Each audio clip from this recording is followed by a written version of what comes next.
Assalamualaikum dan salam sejahtera. Anda sedang menonton suatu perbincangan khas sebenarnya dan banyak yang dikesalkan tentang apa yang berlaku dengan MH370. Dan apabila kita diuji dengan ujian yang sebegitu besar, tentunya kadang-kala kita perlu berpaut pada kekuatan yang kita pernah ada. Dan sebagai suatu negara bangsa Malaysia, Disember 4, 1977, ketika tragedi Tanjung Kupang berlaku, pertama kali MAS mempunyai sebuah kapal yang dirampas dan berakhir dengan tragedi yang mengorbankan 100 jiwa di atas penerbangan itu. MH653, kapal terbang Boeing 737-2-6. Dan jika kita mula baru nak mengenang MH370, seorang individu bersama dengan saya malam ini, saya berterima kasih kerana buat pertama kali saya mempunyai peluang untuk membicarakan tentang apa yang berlaku dan pengalaman yang kita boleh timba daripada pengalaman pahit ketika tahun 70-an itu, di mana ramai daripada kita tidak mungkin menganalisisnya dengan dekat kerana pada waktu itu tidak ada media sosial seperti sekarang. Tetapi malam ini saya ada Datuk Hamzah Abdul Majid, bekas Ketua Pengarah Jabatan Penerbangan Awam, dan Datuk Hamzah tentunya selama lebih 37 tahun mengenang MH653. Datuk Hamzah, kalau boleh saya mulakan sebelum kita pergi perbincangan yang lebih berstruktur dan lebih bereditorial lah dalam kata wartawan. Mungkin apa yang Datuk Hamzah paling ingat? Kerana itu tragedi pertama membabitkan skala yang sebegitu besar bagi penerbangan Malaysia ketika itu. Datuk Hamzah. Assalamualaikum, Cik Kamarul. Cuba kita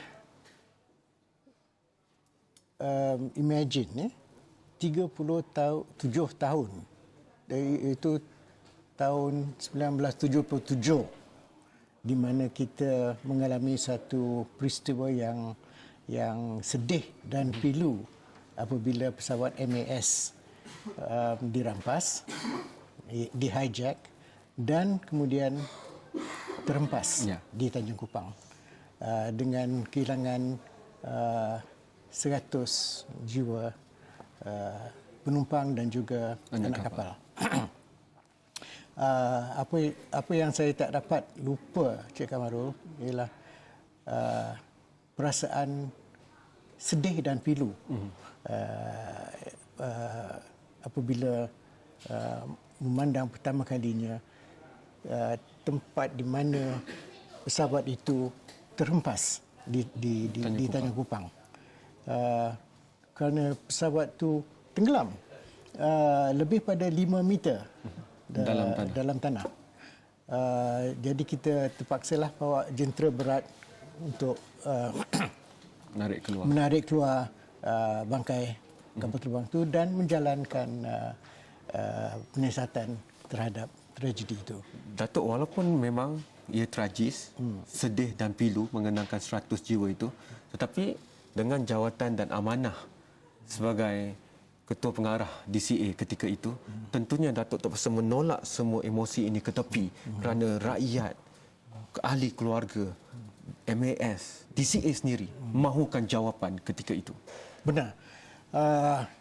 Itu dah memang tanggungjawab DCA sebagai agensi kerajaan untuk memastikan air travel adalah satu cara pengangkutan yang selamat.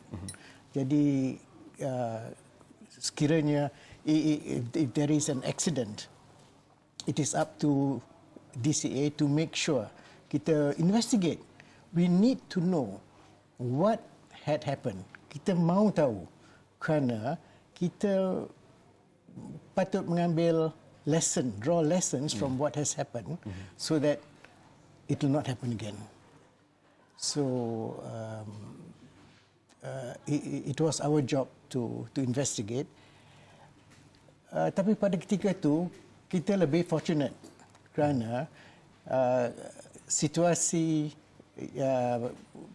peristiwa MH370 itu jauh lebih rumit dan jauh lebih kompleks daripada peristiwa di Tanjung Kupang. kerana di Tanjung Kupang tu kita tahu mana kapal terbang tu Bahayanya. terhempas. Tapi MH730 kita tak tahu mana. Sampai. Jadi the first stage to discover where the plane is, kita belum lagi sampai ke tahap tu lagi. Tentunya Datuk, kerana ia berlaku di malam hari, ya Datuk, pukul 8 lebih, dan sepatutnya penerbangan itu dari Bayan Lepas, Pulau Pinang, sudah pun sampai di atas Batu Arang, sudah pun bercakap dengan Pusat Kawalan Trafik di Lapangan Terbang Subang, sudah pun diberikan kebenaran untuk mendarat dengan cepat, kerana sudah diberitahu bahawa ada kecemasan, kepunyaan itu rambasan, tapi akhirnya tidak jadi mendarat, naik kembali ke atas dan lepas itu terputus hubungan. Jadi bila Datuk mendapat panggilan itu, tentunya terpaksa bergegas terus ke Johor. Ingatan memori pertama Datuk ketika sampai di tempat kejadian. Masa tu gelap lagi pagi dan kita belum lagi dapat menggali dan menarik keluar bangkai pesawat tu lagi. Bau minyak kerosene, aviation fuel tu kerosene kan, dan juga serpihan tubuh manusia merata-rata di sekitar tempat yang kapal terbang itu terhempas. Itu sukar nak saya lupa. Jadi, tapi Datuk perlu menumpukan perhatian, mengawal selia dan mengurus takbir pasukan, kerana tidak pernah terjadi. Tentunya kena ada pasukan yang mengawal kawasan itu, lepas tu nak mencari balik di mana bermulanya titik asal di Pulau Pinang dan sebagainya. Jadi bagaimana pengurusan? Kerana kita hanya melihat selama 18 hari Ketua Pengarah sekarang, Datuk Azharuddin, berdiri berhadapan di media dan sebagainya. Tapi mungkin nak masuk ke belakang tu sekarang kami media tidak ada akses untuk melihat dari dalam bagaimana pasukan search and rescue ataupun mencari dan menyelamat ini beroperasi. Tapi kalau boleh saya masuk di sebalik tugas untuk menyiasat pada NH653 itu, tentunya itu juga begitu mencabar pada waktu itu. Tugas pertama Cik Kamaru ialah kita mesti tubuhkan satu pasukan, pasukan penyiasat, dan rakan saya dalam DCA yang membantu saya banyak ialah timbalan saya General Omar. Okay. Jadi General Omar dan saya menubuhkan satu badan penyiasatan dengan kerjasama pihak polis, polis dan SB Special Branch, dan juga pihak daripada kedutaan Amerika Syarikat, kerana black box tu perbuatan daripada Amerika Syarikat. Jadi kita perlu bantuan daripada pihak experts daripada Amerika. Jadi kita behind the scene lah, kita tubuhkan satu badan penyiasatan dan kita terus menyediakan satu checklist priority. Apa yang patut kita buat dulu? First thing, kita forensically kita jaga site tu supaya tak ada orang datang mencebuh. Secondly, kita sediakan satu checklist untuk menyelamatkan kotak hitam tu. Kita cari dan kita keluarkan kotak hitam tu. Tugas untuk mencari dan mengeluarkan kotak hitam tu adalah tugas DCA, tanggungjawab DCA. Dan sebaik saja kita dapat keluarkan kotak hitam tu, kita hantar terus balik ke Amerika Syarikat untuk diproses. Itu satu tugas yang agak sukar bagi pihak di Amerika Syarikat, kerana tape daripada black box tu telah dikompromis, tercemar sikit dengan aviation fuel, kerosene. Selepas tu kita tunggulah laporan daripada Amerika Syarikat. kerana kita tak dapat menjalankan tugas kita selanjutnya tanpa maklumat itu kembali. Maklumat itu. Datuk, saya perlu pergi rehat, tapi apabila kembali, ada beberapa persamaan di antara kes di Tanjung Kupang dengan MH370 kerana pelbagai soalan timbul dan walaupun situasi bagi di Tanjung Kupang itu lebih mudah seperti kata Datuk tadi, walaupun begitu masih ada persoalan 37 tahun itu tidak terjawab. Pelbagai soalan ditanya kenapa, apa motif sebenarnya dan sebagainya, itu masih dipersoalkan walaupun mungkin ramai yang sudah pun bergerak ke hadapan dengan hidup masing-masing, dan mungkin itu juga yang membayangi MH370 ini, kerana satu jawapan diberikan, satu petunjuk baru, berbagai lagi soalan yang timbul, dan ditambah dengan tumpuan media dan media sosial sekarang, itu tentunya lebih lagi merumitkan keadaan. Jadi mungkin nak minta pandangan dan pengalaman pengajaran yang kita pelajari sejak 37 tahun itu, dan mungkin pandangan Datuk dalam hal ini, itu kita bincangkan selepas ini.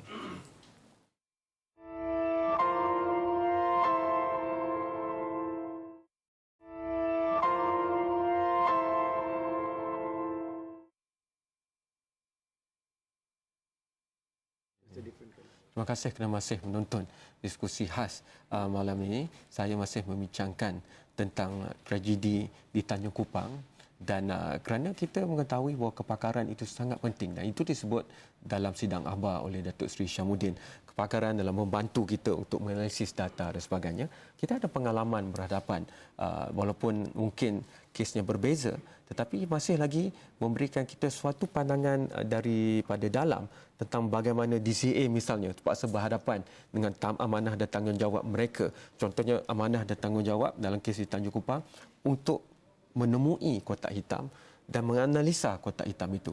Dan mungkin jawapan yang diberikan itu tidak akan dapat memenuhi semua persoalan yang ada. Jadi mungkin saya nak minta Datuk Hamzah carikan suatu pertalian di antara kes dahulu itu dengan kes sekarang. Kerana kes sekarang ini lebih banyak lagi persoalan, dan mungkin ada persoalan-persoalan itu yang begitu sukar untuk dijawab walaupun dengan penemuan misalnya. Kes sekarang ini, Cik Kamalu, lebih rumit dan lebih kompleks kerana kita belum lagi dapat mengesan bangkai kapal terbang tu, kita belum lagi mendapat kotak hitam tu, kita belum lagi dapat membuat sebarang analisis. Jadi rumusan tu memang sukar di peringkat dini lah sekarang ni. Jadi kita kena sabar sedikitlah, beri ruang dan beri masa kepada pihak penyiasat supaya membuat penyiasatan yang rapi dan membuat rumusan yang tepat. Penting dalam sesuatu penyiasatan ini ialah kotak hitam tu, black box tu. Selagi kita tak dapat black box tu mengandungi beberapa parameter berkenaan dengan penerbangan pesawat tu. Dan juga penting juga ialah di CVR, the Cockpit Voice Recorder. CVR. CVR yang merekodkan beberapa minit sebelum peristiwa itu mula berlaku dalam kokpit. Jadi kita dalam penyiasatan Tanjung Kupang, kita dapat membuat beberapa rumusan, iaitu pesawat tu daripada Bandar Lepas, flight tu datang ke KL secara normal, tidak ada masalah. Apabila rampasan berlaku, pesawat tu flight path dia tu tidak beberapa steady. Lepas tu kita dapatlah kesan suara hijacker, perampas tu kita dapat kesan, dan kita dapat membuat beberapa rumusan daripada cockpit voice recorder lebih kepada parameter flight parameters yang recorded dalam box tu. Daripada voice recorder tu kita tahu bahawa A, kapal terbang tu dirampas, dan B, perampas tu hendakkan kapten tu bawa pesawat tu ke Jakarta. Okey. Kapten tu beritahu bahawa tak cukup fuel, hanya cukup nak pergi ke Singapura. Kerana pesawat tu dirancangkan terminate di Kuala Lumpur. Ya. Jadi hanya cukup untuk nak pergi Singapura aja. Perampas tu tak percaya. Adalah argument sikit in the cockpit. Okey. Dia kata, I don't care. You must go to Jakarta now. Kapten dia kata, no, I can't. Pop! Bunyi tembakan. Bunyi tembakan. And then groans lah.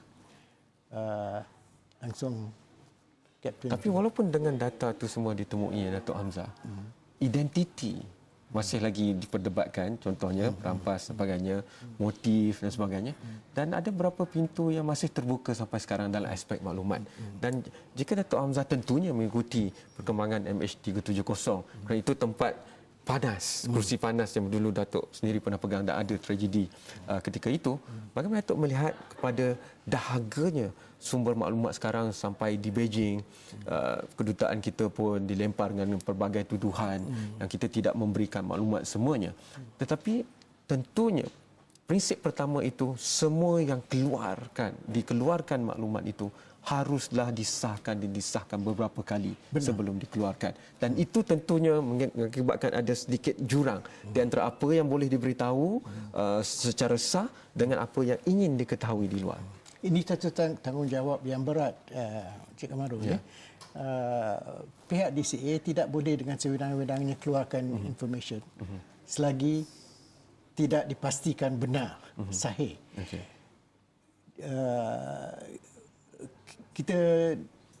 Kita dapat beberapa lesson daripada Tanjung Kupang tu, iaitu satu, dari segi teknikal tidak ada sebarang masalah. Tak ada. Masalahnya ialah security. Security of the aircraft. Jadi salah satu lesson yang kita belajar ialah kita harus memperketatkan lagi security di airport sebelum penumpang masuk lagi. Jadi itulah mulanya kita meletakkan beberapa langkah security dan penapisan saringan penumpang, anak kapal, X-ray machine dan sebagainya, dan pegawai security dan sebagainya di airport. Jadi itu salah satu langkah yang kita dapat untuk mempertingkatkan lagi keselamatan aviation di negara ini. Dalam konteks itu, bagaimana Datuk Hamzah melihat kepada MAS, DCA dan juga masyarakat dan negara kita menuju ke depan dalam hal ini? Kerana jelas bahawa daripada tragedi 1977 kita bangkit dan mungkin ramai mempertikaikannya, tapi saya rasa lebih ramai lagi yang masih begitu percaya kepada sistem penerbangan awam yang ada di Malaysia, kepada MAS, kepada DCA dan sebagainya. Dan sebagai orang yang begitu berkepakaran dalam bidang penerbangan, bagaimana Datuk melihatnya sekarang dan untuk kita menuju ke depan? Macam mana yang dipertikaikan pun, pengangkutan udara adalah satu cara pengangkutan yang paling selamat. Dan MAS salah satu syarikat penerbangan yang dihormati di seluruh dunia. Kalau kita nak bandingkan, pengangkutan darat jauh lebih berbahaya. Secara statistik. Ya, secara statistik. Umpamanya, dalam satu tahun lebih kurang 5 atau 600 mangsa maut dari penerbangan udara, civil aviation, di seluruh dunia. Tidak bukan di satu negara, di seluruh dunia. Seluruh dunia. Jumlah kematian di jalan raya di seluruh dunia 1.2 juta. Jadi kita tengok bandingannya. Jadi rumusannya ialah pengangkutan udara jauh lebih selamat dan kita harus tak payah nak khawatirlah tentang itu. Datuk, dari segi kecanggihan teknologi, saya rasa tentunya ketika Datuk bersama dengan DCA itu juga difikirkan bukannya perancangan untuk 1 tahun atau 2 tahun tapi ke depan. Dan sini kita tahu rakyat sudah mula mengenal keupayaan satelit, hubungan satelit, data yang boleh dihantar daripada pesawat. Tidak semestinya kita berada on ground ataupun di pangkalan, kita tidak langsung boleh melihat pada apa-apa misalnya. Dan keupayaan radar primary ataupun primer dan radar secondary atau sekunder itu. Jadi untuk menuju ke depan, semua ini kecanggihan dan juga memerlukan dana dan pembelanjaan. Mungkin itu perlu diberikan penumpuan yang lebih sedikit khusus berbanding sekarang. Benar. Saya setuju.